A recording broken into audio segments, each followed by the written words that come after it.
Assalamualaikum warahmatullahi wabarakatuh. Jumpa lagi bersama saya Hadi di channel Ngulik Sejarah. Dan pada video kali ini saya akan kembali lagi membacakan suatu kisah misteri yang kali ini berjudul Asrama. Cerita kali ini ditulis oleh Mbak Nafila ya teman-teman.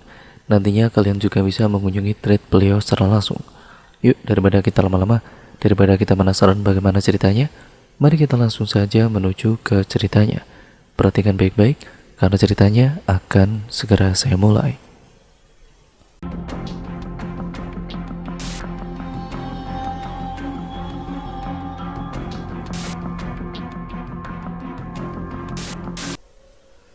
Sabrina kembali menyandarkan kepalanya pada jendela, menatap keluar sambil menikmati pemandangan alam pedesaan. Ia kembali menutup mata, menikmati lantunan lagu yang keluar dari headsetnya. Nada yang mengantarnya pada tidur siang di perjalanan panjangnya. Sejenak ia merasa damai saat musik mulai mengisi telinganya. Tidak ada lagi ketakutan seperti beberapa saat lalu ketika ia mendengar suara wanita yang memanggil namanya. Ia mengernyit, ini mimpi atau nyata? Pikirnya bingung. Seperti dugaannya, hal ini tidak akan berhenti meski ia meninggalkan rumahnya, kota kelahirannya itu. Kehidupan seperti ini akan selalu terus berjalan. Sabrina menarik kopernya menjauh dari gerbang pintu keluar stasiun kota Tulung Agung. Ya, di sini ia sekarang. Berdiri di atas kota orang, datang sebagai perantau dan berbaur dengan penghuni baru. Orang baru, suasana baru dan tentunya cerita baru yang sudah menunggu. Ia melepas kacamatanya, mengedarkan pandangannya ke seluruh pintu stasiun. Bola matanya bergerak teliti, melihat satu persatu orang berlalu lalang di sekitarnya. Hingga sebuah tangan kecil menepuk bahunya dengan kencang dengan suara yang nyaring, membuat gadis berhijab itu meringis kecil. Bah! Sabrina segera menutup telinganya, menggosoknya dengan pelan, sambil sesekali mengucapkan sumpah serapanya. Kedua gadis itu terdiam. Mereka sama-sama diam memperhatikan setiap detail tempat itu. Hampir tidak ada bedanya dengan kota kelahirannya. Hanya saja kota ini jauh lebih tenang dibandingkan dengan Sidoarjo. Tanpa banyak membuang waktu, kedua gadis itu menaiki ojek yang mengantarnya pada tujuan selanjutnya. "Kemana, Mbak?" tanya si tukang ojek dengan ramah. Sabrina tersenyum sambil memberikan barang bawaannya kepada tukang ojek itu. Ia kemudian naik di jok belakang dan mengatur duduknya senyaman mungkin. Ia mendekatkan kepalanya dengan tukang ojek itu agar tukang ojek itu mendengar suaranya. "Asrama, Pak." Sampai akhirnya mereka sampai. Mbak Viola dan Sabrina ya. Seorang wanita parubaya keluar dari bangunan dengan tembok yang didominasi dengan warna biru. Wanita itu tersenyum ramah menyambut kedua gadis yang kini tengah duduk di ruang tamu. "Bagaimana perjalanannya? Capek, Nduk?" tanyanya lagi dengan logat Jawa yang khas. Lagi-lagi Sabrina dan temannya, Viola, hanya manggut-manggut sambil tersenyum. Sebenarnya mereka bingung mau menjawab apa. Bukan apa-apa, hanya saja mereka tidak tahu bagaimana berbicara bahasa Jawa yang baik dan benar pada orang tua. Meski mereka berasal dari provinsi yang sama, namun kehidupan mereka jelas jauh berbeda. Lama berdiam dengan pikirannya masing-masing, wanita itu memanggil Sabrina dengan lembut. "Duk, sudah lihat kamarnya?" tanyanya memecah keheningan. Spontan kedua gadis ini menggeleng pelan. Wanita itu tersenyum. "Mari saya antar." Sabrina menghirup dalam-dalam aroma bangunan ini. Bau cat yang sangat khas dan juga sedikit lembab dan penguk. Ia berjalan melewati lorong yang sedikit gelap sebab tidak terkena sinar matahari. "Ini kamar mandinya," kata pemilik asrama sambil menunjuk sebelah kiri. Terlihat deretan kamar mandi yang cukup bersih dan tidak terlalu luas. Sabrina mencepikan bibirnya, lumayan juga. Ia pun melanjutkan perjalanannya. Di samping kanan, tepat dekat kamar mandi, ada dapur yang cukup luas dengan perabot yang lumayan lengkap. Piring dan gelas sudah tertata rapi di sana. Tidak lupa dengan alat memasaknya, dan juga Sabrina ini melirik Viola saat ia menyenggol lengannya dengan pelan. Untung gak jadi bawa wajan, katanya sedikit berbisik sambil tertawa. Sabrina pun ikut tertawa hingga tidak terasa sudah sampai pada bangunan asrama baru yang terletak paling belakang dekat dengan kebun pohon tebu. Kamar nomor 14 kan? Tanyanya yang langsung diiyakan oleh mereka. Ceklek, kemudian bau penguk dan juga cat langsung menyeruak masuk ke hidung saat kamar itu dibuka. Terlihat cukup lebar dan juga luas. Satu jendela dan juga satu lemari, 2 pintu, dan yang paling penting 2 tempat tidur. Sabrina dan Viola langsung masuk ke dalam. Tidak lama 2 orang wanita ikut masuk ke dalam kamar sambil mengantarkan spray dan 2 cangkir teh yang ditaruh di atas nampan. Terima kasih, ucap Sabrina sambil tersenyum pada mereka. Setelah mereka pergi, Sabrina dan Viola segera merapikan kamar itu. Rasanya ingin segera rebahan. Desa Viola ketika ia selesai merapikan kamar. Ia langsung merebahkan tubuhnya di atas kasur sambil memainkan gadgetnya. Sepi ya, katanya. Memang sepi, hanya ada Sabrina dan Viola saja. Bahkan rasanya hanya suara mereka yang mendominasi tempat ini. Meski terkadang suara jangkrik juga ikut terdengar dari arah belakang. Menurutmu tempat ini bagaimana? Tanya Viola lagi. Sabrina hanya mengedikan bahu. Oke, balasnya dengan singkat. Menurutmu gimana? Sabrina bertanya balik. Oke juga. Sejenak keduanya hanya saling pandang lalu tertawa terbahak-bahak. Aku gak sabar buat PPAK nanti. Pasti bakal seru banget, katanya dengan girang. Masih kurang 4 hari lagi, Vi. Kemudian sontak mereka semua terdiam setelah terdengar suara ketukan pintu. Saling pandang hingga akhirnya memutuskan untuk menunggu pintu itu diketuk kembali. Untuk sesaat mereka berdua sedikit berjingkat. Bukan apa-apa, pasalnya ini sudah lewat waktu maghrib dan di asrama ini hanya ada Sabrina dan Viola. Sabrina melihat ke arah Viola yang juga mengeluarkan ekspresi yang sama. Takut, ralat, ataupun sedikit was-was. Sampai akhirnya Sabrina memutuskan untuk membuka pintu itu dengan seluruh keberaniannya. Ibu, suara Sabrina yang justru terdengar mencicit membuat Viola itu ikut menongolkan kepalanya. Ternyata hanya ibu asrama saja. Tapi tunggu, apa yang dilakukan wanita ini mari-mari begini?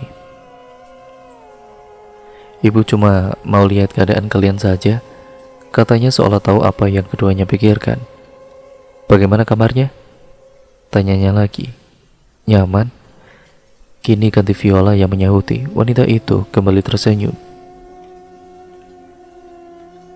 Kalau kalian lapar, kalian bisa masak sendiri ya. Dapurnya ada di dekat tangga. Atau bisa juga kalian masak di asrama depan, ujarnya menjelaskan. Terima kasih, Bu, kata Sabrina dengan senyum manis. Wanita itu menanggapi. Semoga kalian betah ya tinggal di sini. Di pagi harinya suara kokok ayam ini terdengar nyaring di telinga, memaksa keduanya untuk membuka mata meski rasa kantuk masih melanda. Sabrina tengok jam yang terletak di atas lemari, masih pukul 4:30 pagi. Ia pun bangun bergegas ke kamar mandi untuk mengambil air wudhu. Setelah selesai ia bergegas masuk ke dalam kamar. Tanpa sengaja pandangannya jatuh pada kamar nomor 10.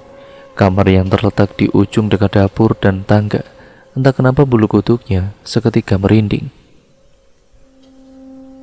Dengan cepat Sabrina segera masuk ke dalam kamar, menguncinya dan mengambil mukena dari dalam lemari. Waktu berjalan, mentari yang tadinya bersembunyi di balik awan perlahan muncul dengan sinarnya yang terang. Hari pertama di tempat ini, hari yang tidak pernah Sabrina duga sebelumnya.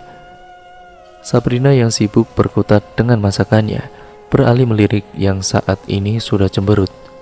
Sumpah demi apa, udah gak ikut masak malah ngedumel. Terdengar helaan napas dari Sabrina mengalihkan perhatian cewek itu. Sabar aja, baru hari pertama, ntar juga kita bakal tahu tempat jual makanan yang enak, ucap Rina sambil melanjutkan kegiatannya. Viola kemudian bangkit dan mengambil 2 piring plastik dari rak, lalu berhenti di samping Sabrina. Ngapain? Ya nungguin lah, apaan ikut makan doang. Belum sempat Viola membalas ucapan Brina, perdebatan mereka harus berhenti saat seorang gadis keluar dari dalam kamar nomor 10. Gadis berambut panjang dengan postur tubuh yang tinggi. Ia tersenyum menampakkan deretan giginya yang dihiasi behel. Baru datang, tanyanya dengan logat asing. Kedua gadis yang tadinya bersih tegang itu mengangguk bersamaan. Kamu juga baru sampai? Tanya Viola membuka obrolan. Gadis itu menggeleng. Aku udah dari seminggu yang lalu di sini. Jelasnya membuat Brina sedikit tercengang. Lama juga ya? Celetuk Brina yang kini sudah selesai dengan kegiatan memasaknya. Aku Sabrina, panggil aja Brina, katanya sambil mengulurkan tangan. Gadis itu menjabat tangan Brina dengan ramah. Kadek dari Bali, katanya membuat Viola dan Brina membulatkan kedua bibirnya. Pantesan logatnya beda, kata Viola dengan tawarannya. Selesai berbincang cukup lama, Brina dan juga Viola memutuskan untuk kembali ke kamar mereka. Tanpa basa-basi, mereka pun segera melahap nasi gorengnya tanpa ampun. Jauh juga dari Bali ke Tulung Agung, kata Viola membuka suara. Brina mengangguk. Ia bersandar sembari meminum segelas air putih. Pasti bawaannya banyak banget tuh, balas Brina yang langsung diiyakan oleh Viola. Brina terlihat melamun. Pikirannya mulai berimajinasi dan riuh. Batinnya bergejolak. Balik saja sampai di sini. Itu artinya gejolak aneh yang dirasakan Brina saat subuh tadi memang berasal dari energi yang berbeda dengannya. Kalau begini sudah pasti, peristiwa lain hanya akan menunggu waktu saja. Sudah beberapa hari Sabrina hanya duduk diam di kamarnya. Tidak ada kegiatan berarti yang bisa ia kerjakan selain hanya tiduran, makan, bermain gadget, dan bergosip. Hai terus loh dari tadi. Gelak Viola kembali terdengar kala mengatakan kalimatnya sendiri. Dibalas kekehan lantang dari Sabrina, membuat kamar yang diisi hanya 2 anak itu seperti terisi 10 anak. Udah capek ketawa terus, ujar Brina sambil beralih tiduran. Viola menghadap ke arah Brina. PPAK kurang apa ya? Tanyanya sambil berusaha mengingat hal-hal yang ia lupakan. Gak tahu, bodo amat lah, balas Brina tidak peduli. Lama berdiam, hanya bermain gadget ternyata mengundang rasa kantuk. Perlahan mata sipit dengan bola mata coklat itu terasa sangat berat. Detik demi detik kelopak matanya tertutup hingga akhirnya semuanya menghitam dan kemudian hilang. Sabrina tertidur pulas dan kemudian melupakan segalanya. Namun tidak berselang lama, ia mendengar suara gaduh di luar sana, memaksanya untuk membuka mata dengan tiba-tiba. Sabrina mengucek matanya perlahan berusaha mengembalikan kesadarannya. Suara gaduh itu semakin nyaring. Ia lihat Viola masih tertidur dengan lelapnya. Saat lihat ke arah jendela, benar-benar gelap. Astaga, berapa lama aku tertidur? Atau memang waktu berjalan sangat cepat sampai tidak terasa? Suara gaduh itu kembali menggelitik telinganya. Suara apa sih malam-malam begini? Katanya penasaran. Sabrina berjalan ke arah pintu, bermaksud membuka pintu dan mengintip kejadian apa yang akan terjadi. Namun baru saja akan memegang kunci pintu, matanya tanpa sengaja melihat ke arah jendela. Terlihat banyak orang berlalu lalang berlarian. Sabrina pun mengernyit dengan bingung. Sejak kapan anak lain datang? Perasaan tadi masih sepi. Sabrina pun bergegas membangunkan Viola. Vi, bangun Vi. Sabrina terus mengguncang tubuh kecilnya Viola hingga ia menangis kesakitan. Apa sih? Gak suka banget lihat orang tidur, omelnya dengan kesal. Lupain tidurnya. Lihat ke depan, rame banget. Mereka pun beranjak ke arah pintu, membukanya perlahan hingga membuat celah kecil yang cukup untuk keduanya mengintip. Ada apaan?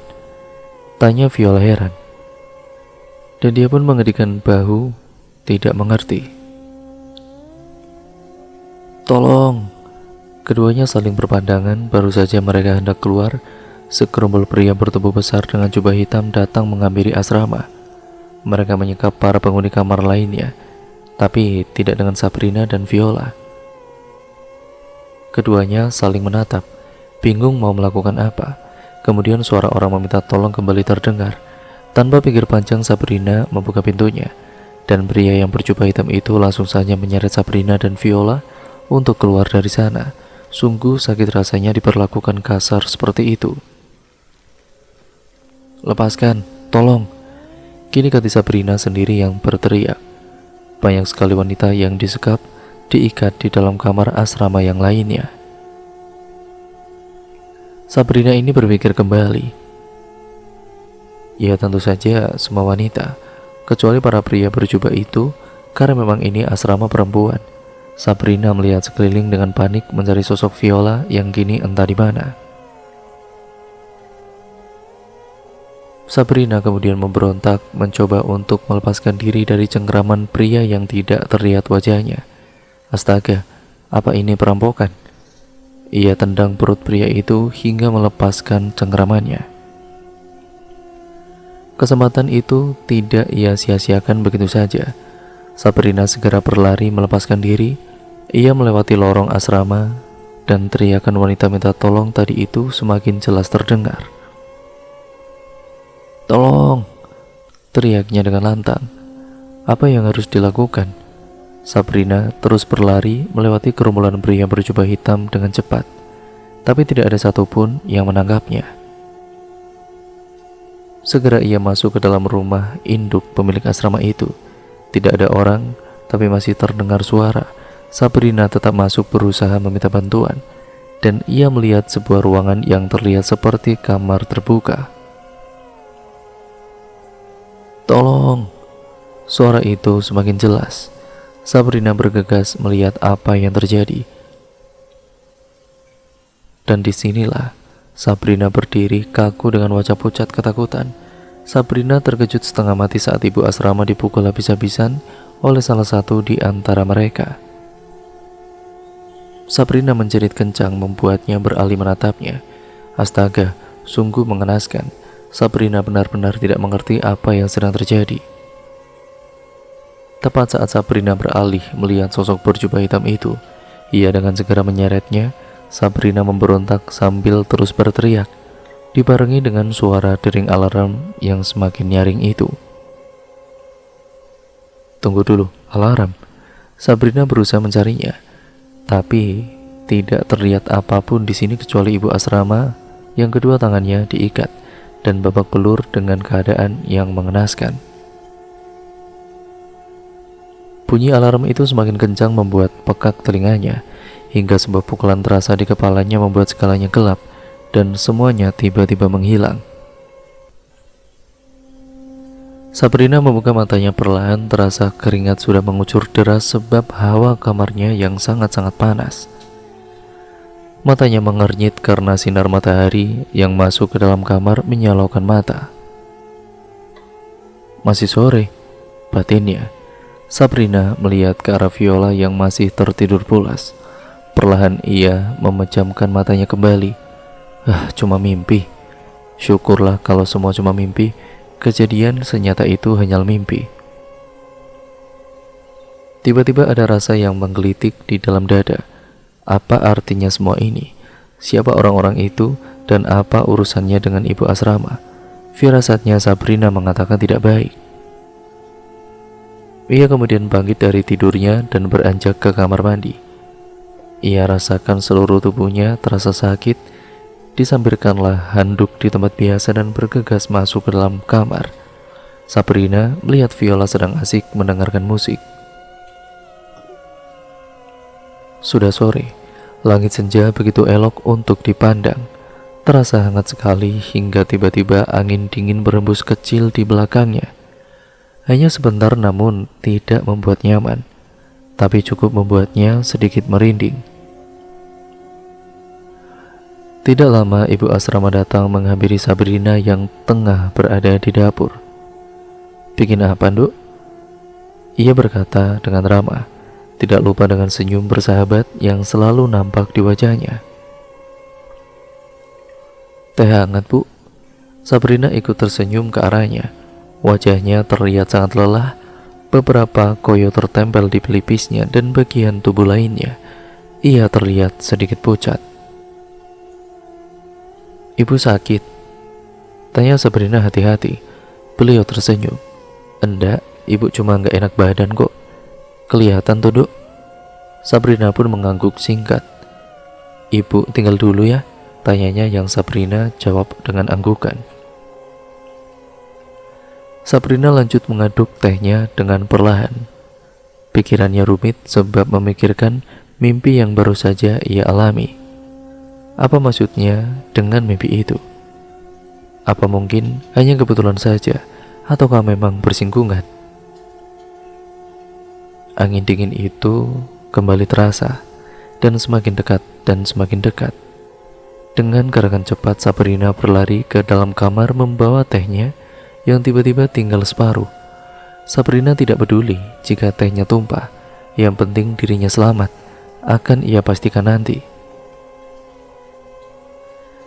Jam sudah menunjukkan pukul 11 malam, namun matanya Sabrina enggan untuk menutup juga. Rasa kantuk itu tidak kunjung datang. Diliriknya Viola yang ternyata sudah tertidur dengan pulas seperti tidak bernyawa.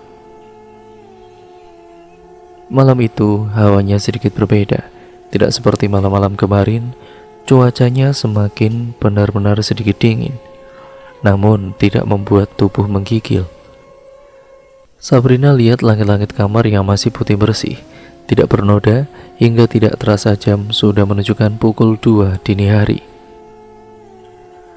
"Astaga, gak kerasa," katanya pelan. Sedikit terkejut, Sabrina mulai memejamkan mata. Perlahan, rasa kantuk itu mulai datang. Rasanya tubuhnya semakin ringan dan suara-suara yang sebelumnya terdengar mulai teredam. Ia tertidur dengan lelap dan kemudian tidak mengingat apapun. Brina, Sabrina." Sabrina terkesiap saat suara Viola masuk ke kendang telinganya. Terasa nyaring dan juga memekakan telinga. Perlahan suara di sekitarnya menjadi riuh, gaduh tidak beraturan. Seketika ia mengingat sesuatu.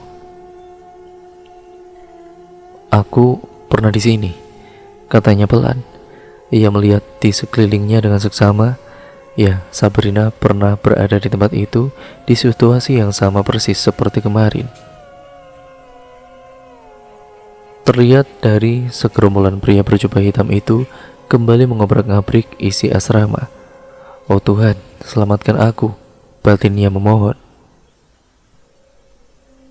Gelenyar ketakutan kembali merambat ke seluruh tubuh.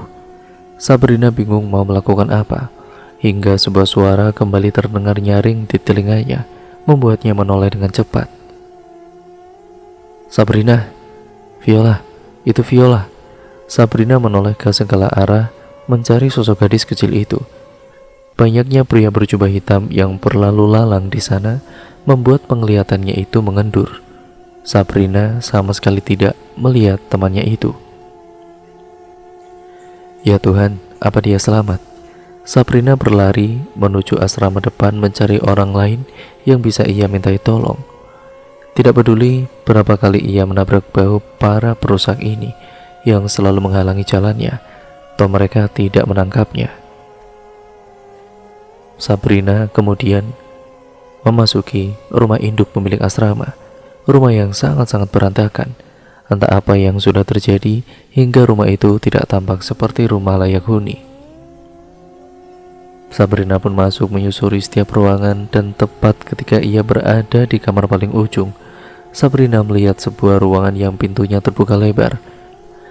Ia mendengar suara tangisan dari sana, disusul dengan suara dentuman keras yang menggema di seluruh ruangan itu.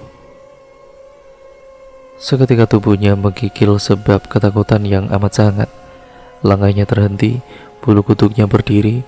Sumpah demi apapun itu, ini sangat mengerikan. Sabrina mengatur napasnya perlahan secara teratur.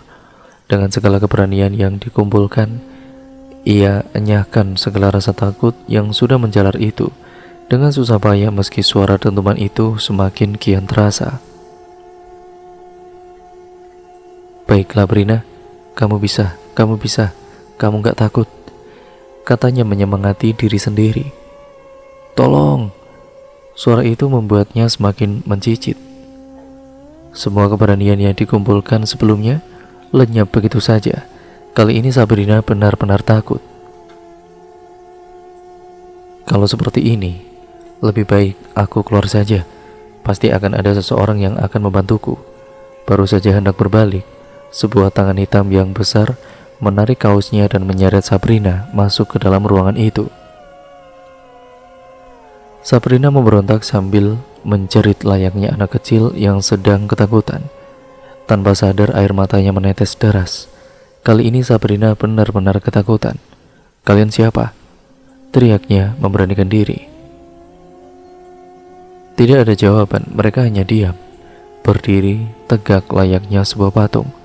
Sabrina melihat ke arah kasur yang terletak 1 meter di belakangnya. Jantungku menjalos saat melihat ibu asrama sedang dalam keadaan mengenaskan. Keji sekali mereka memukul wanita tua ini sampai seperti ini. Apa mau kalian, Sabrina mencoba kuat, menantang semua pria ini sendirian. Mereka tetap diam, tidak bergeming. Sabrina mencoba mendekati ibu asrama yang saat ini tidak dalam kondisi baik-baik saja. Ibu gak apa-apa? Tanyanya dalam hati. Beliau hanya terdiam, tidak sanggup berkata apapun. Tolong ibu, Duk, katanya terdengar merintih. Baru saja ia hendak menolongnya, sebuah sinar datang dari arah pintu membuat matanya silau. Membuat silau hingga Sabrina tidak melihat apapun. Semuanya menghilang, lenyap begitu saja.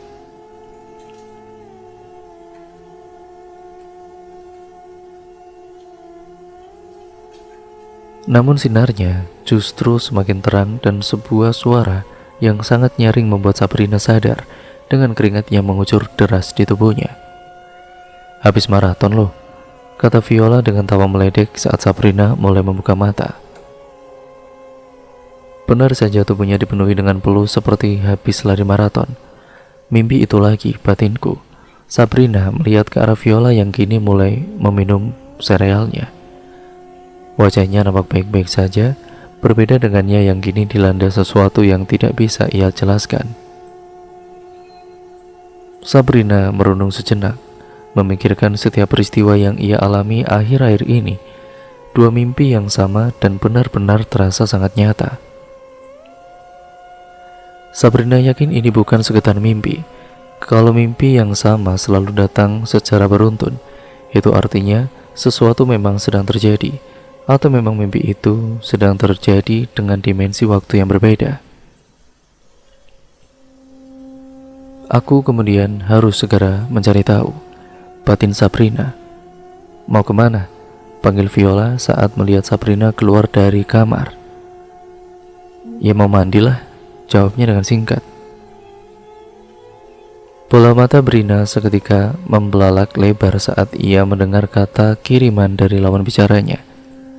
Saat ini, ia tengah menelepon ayahnya dan membicarakan semua mimpi yang membuatnya jadi ketakutan seperti ini. Maksudnya ada yang sengaja mengirim mereka untuk mengajar ibu asrama? Tanya Sabrina meyakinkan. Hal seperti itu sering terjadi di sana. Persaingan bisnis adalah faktor utamanya.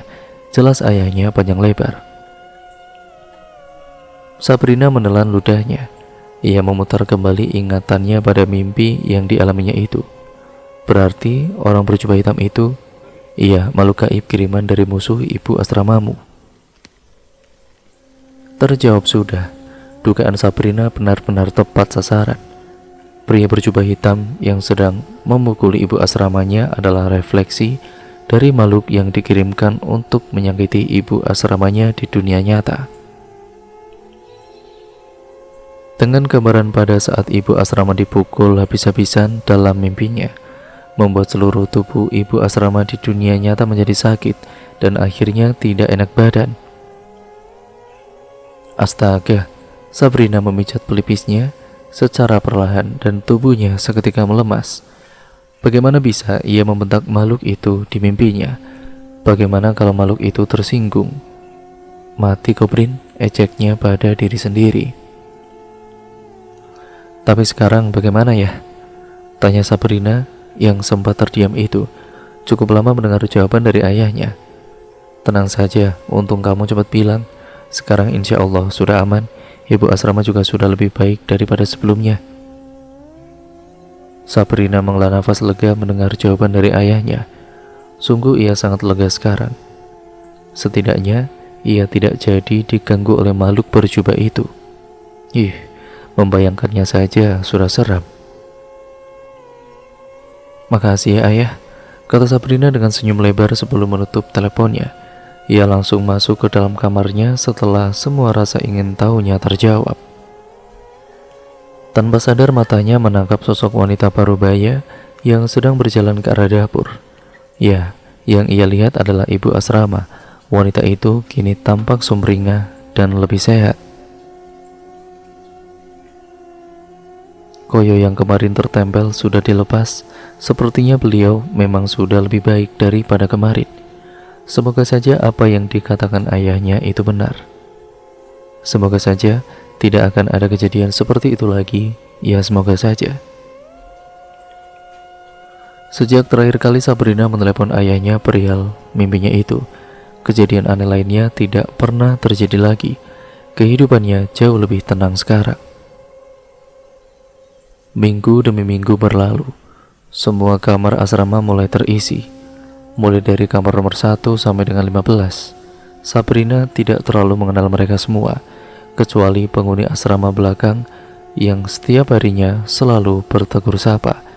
Mereka mulai akrab satu sama lain, asal mereka juga berbeda-beda. Seperti kadek penghuni kamar nomor 10 yang berasal dari Bali, Ines penghuni kamar 11 asal Tulung Agung sendiri, dan yang paling dekat dengan kamar Sabrina dan Viola kamar 15. Kamar ini terletak paling pojok karena merupakan kamar terakhir di asrama ini. Pemilik kamar ini berasal dari Kediri. Mereka adalah Winda dan Siska. Hampir setiap hari mereka selalu nongkrong di dapur untuk menebang wifi lantaran wifi asrama itu hanya mencakup sampai dapur saja. Mengenaskan memang, tapi justru inilah yang membuat mereka layaknya keluarga. Malam kali ini begitu ramai dan gaduh, terutama di area dapur asrama belakang. Hampir semua penghuni kamar asrama belakang itu nongkrong di sana dengan gadgetnya masing-masing. Ada yang bermain sosial media, karaoke, ataupun mengerjakan tugas kuliahnya. Tidak jarang mereka menggelar konser dengan suara mereka yang pas-pasan dengan lantang, yang membuat para penghuni asrama lainnya geleng-geleng kepala. Tidak terkecuali Sabrina dan Viola. Mereka berdua sangat-sangat tidak tahu malu, sering menggelar konser tanpa ada rasa malu. Namun kadek justru lebih tidak tahu malu. Dengan suara super pas-pasannya, ia berani berkaraoke dengan lantang dan juga keras. Kegiatan-kegiatan seperti ini hampir terjadi setiap harinya. Namun kali ini, Siska tidak ikut nimbrung bersama mereka. Ia asik berdiam diri di dalam kamar dengan gadgetnya. Pintunya dibiarkan terbuka agar angin segar masuk ke dalam kamarnya. Kemudian kita masuk ke Siska POV ataupun Siska point of view atau sudut pandang dari Siska ya teman-teman. Malam ini benar-benar berbeda. Rasanya aku malas untuk keluar kamar dan bergabung dengan yang lainnya. Bahkan untuk sekedar bergerak pun aku tidak ingin. Kurebahkan diriku di atas kasur ini dengan nyaman. Sesekali aku membalas chat dari teman-temanku sambil tersenyum sendiri. Sesekali juga aku bersenandung, bernyanyi dan kembali tertawa. Terdengar suara Prina dan yang lainnya tertawa kencang. Astaga, mereka ini benar-benar tidak tahu malu. Aku tertawa sendiri mendengar guyonan mereka. Terdengar bunyi derap kaki yang mendekat dengan cepat diikuti oleh suara Prina yang semakin kencang. Aku tidak peduli. Keringat menetes saat kurasakan hawa panas di kamar ini semakin terasa. Ya Tuhan, kenapa panas sekali ya? Gumamku pada diri sendiri. Aku sedikit menggeliat untuk membuat posisi nyaman. Bibirku terbuka siap untuk bersenandung. Baru saja aku ingin mengeluarkan suara. Angin dingin masuk dengan kencangnya membuat tubuhku berkedip. Suasana kamar ini seketika sepi dan terasa menyeramkan. Aku meneguk salivaku susah payah. Aku memang kepanasan, tapi angin tadi sangat tidak wajar sekali. Bagaimana mungkin ada angin sekencang itu masuk ke dalam kamarku namun tidak ada barang yang terbang di kamarku? Aneh bukan? Aku mencoba melupakannya. Aku anggap mungkin itu memang kebetulan. Perhatianku teralihkan saat gadgetku bergetar, menandakan ada chat yang masuk. Tiba-tiba jantungku ini berdetak dengan kencang. Aku merasa diawasi. Hal ini semakin membuatku merinding. Lalu dengan cepat sekelebat bayangan putih itu lewat di depan kamarku. Aku tidak yakin benar-benar melihatnya. Hanya saja bulu kutuku langsung berdiri. Apa ini benar-benar nyata? Tanyaku pada diri sendiri. Astaga, aku rasa sekarang ini aku ketakutan.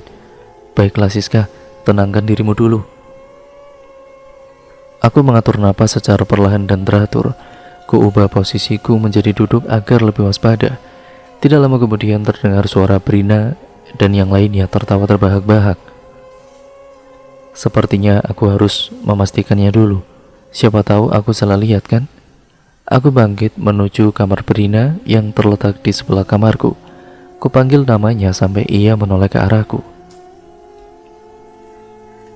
Prina, iya, jawabnya. Kulihat dirinya sedang merubah posisinya dan fokus kepadaku. Ia mengenakan kaos berwarna putih. Dadaku sedikit lega. Ah, mungkin itu Sabrina, pikirku. Kamu habis dari kamarku? Tanyaku to the point. Terlihat ia mengernyitkan dahinya bingung. Kapan? Tanyanya balik. Barusan. Aku habis dari dapur, terus langsung masuk kamar. Jelasnya yakin. Aku menelan ludah. Yang benar kamu? Tanyaku mulai gemetar. Ia mengangguk. Ada apa? Tanyanya terlihat bingung. Aku tidak tahu mau jawab apa. Bulu kutuku juga sudah merinding dari tadi. Akhirnya, dengan cepat aku beringsut masuk ke dalam kamarnya dan menceritakan semuanya. Dari kejadian yang telah dialami oleh Siska, Siska pun menceritakan ke Sabrina dan Viola. Serem banget sis, bagi Viola dengan kencang. Memang dari sekian anak di sini, Viola yang paling penakut. Kamu nggak bohong kan? Tanya Brina mencoba meyakinkan. Siska menggeleng kuat. Ia benar-benar yakin telah melihatnya. Sumpah, aku lihat dia lewat cepat banget. Rambutnya panjang. Dan dia lewat ke arah kamar kamu. Aku pikir itu kamu, makanya aku tanya dulu. Jelasnya lagi membuat Sabrina sedikit merinding.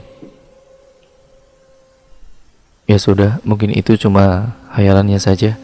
Sekarang mending tidur sajalah daripada antar ke bawah mimpi, kan serem. ataukah Sabrina yang membuat Siska dan Viola mengangguk?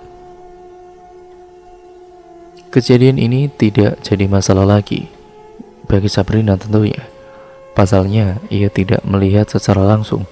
Lagi pula, kalaupun ada, ia juga tidak mengganggu Sabrina. Kejadian ini dengan cepat terlupakan oleh Sabrina. Ia beranjak ke kasurnya, tidur dan tidak mau ambil pusing. Dan cerita pun akhirnya bersambung ke part yang selanjutnya ya teman-teman, yaitu part yang kedua, yang sekaligus menjadi part terakhir dari keseluruhan alur ceritanya. Bagaimana misteri dari asrama ini dan kejadian tragis apa yang ada di baliknya, kita nantikan saja di part yang selanjutnya. Sekian, terima kasih ya teman-teman untuk kalian yang sudah menyimak video kali ini. Jangan lupa untuk tetap terus like, komen, dan share sebanyak-banyaknya agar channel ini berkembang menjadi channel yang jauh lebih baik. Jangan lupa untuk kalian yang baru mampir, subscribe channel ini, nyalakan tombol lonceng notifikasinya agar kalian tidak ketinggalan video terbaru selanjutnya dari channel ini. Sekian, terima kasih ya teman-teman. Kurang lebihnya mohon maaf. Sampai berjumpa di video terbaru selanjutnya dan juga part kedua yang sekaligus menjadi part terakhir dari kisah ini. Nantikan part terakhirnya ya teman-teman. Kalian tentunya pasti penasaran kan? Saya juga sama. Nah, sampai berjumpa di video terbaru selanjutnya. Wassalamualaikum warahmatullahi wabarakatuh.